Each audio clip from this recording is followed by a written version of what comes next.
गांव के किनारे एक पुराना बरगद का पेड़ था जो वर्षों से गांव वालों के सुख दुख का साक्षी था। उस पेड़ के नीचे हर शाम बुजुर्ग रामलाल अपनी कहानियों से बच्चों और युवाओं का मनोरंजन किया करते थे। रामलाल की कहानियां हमेशा एक नैतिक शिक्षा से भरी होती थीं और उनकी आवाज में कुछ ऐसा जादू था कि लोग उनकी बातों को ध्यान से सुनते थे। लेकिन एक दिन गांव में एक अजीब घटना घटी। गांव के मुख्य चौक में एक अनजान आदमी का बेजान शरीर पाया गया। किसी को पता नहीं था कि वह कौन था और उसकी मृत्यु कैसे हुई। गांव के सरपंच महेश ने इस मामले की जांच शुरू करने का फैसला किया। जांच के दौरान सरपंच को पता चला कि वह आदमी गांव के एक अमीर जमींदार ठाकुर प्रताप सिंह से मिलने आया था। ठाकुर का स्वभाव कठोर और क्रूर था और गांव वाले उनके खिलाफ कुछ कहने की हिम्मत नहीं करते थे। ठाकुर ने दावा किया कि वह आदमी सिर्फ भीख मांगने आया था और उसके बाद चला गया। लेकिन रामलाल को इस कहानी पर यकीन नहीं हुआ।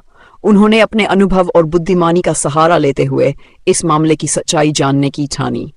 रामलाल ने गांव के कुछ युवाओं से मदद मांगी और उन्होंने मिलकर जांच शुरू की। एक रात रामलाल ने देखा कि ठाकुर का नौकर रघु चोरी छिपे कुछ छुपाने की कोशिश कर रहा है।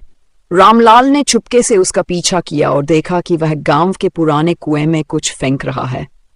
अगले दिन रामलाल ने सरपंच को इस बात की जानकारी दी। सरपंच और गांव वालों ने मिलकर कुएं की सफाई करवाई। कुएं से एक संदूक निकला जिसमें उस अनजान आदमी के कुछ कपड़े और एक चिट्ठी थी। चिट्ठी में लिखा था कि वह आदमी ठाकुर प्रताप सिंह से अपनी जमीन का बकाया लेने आया था, लेकिन ठाकुर ने उसे पैसे देने के बजाय मार दिया। चिट्ठी पढ़कर गांव वाले गुस्से से भर गए। उन्होंने ठाकुर को गांव की पंचायत में बुलाया। ठाकुर ने पहले तो इनकार किया, लेकिन जब रघु ने सच उगल दिया तो ठाकुर की सच्चाई सबके सामने आ गई। पंचायत ने ठाकुर को सजा सुनाई और उस अनजान आदमी के परिवार को न्याय दिलाया।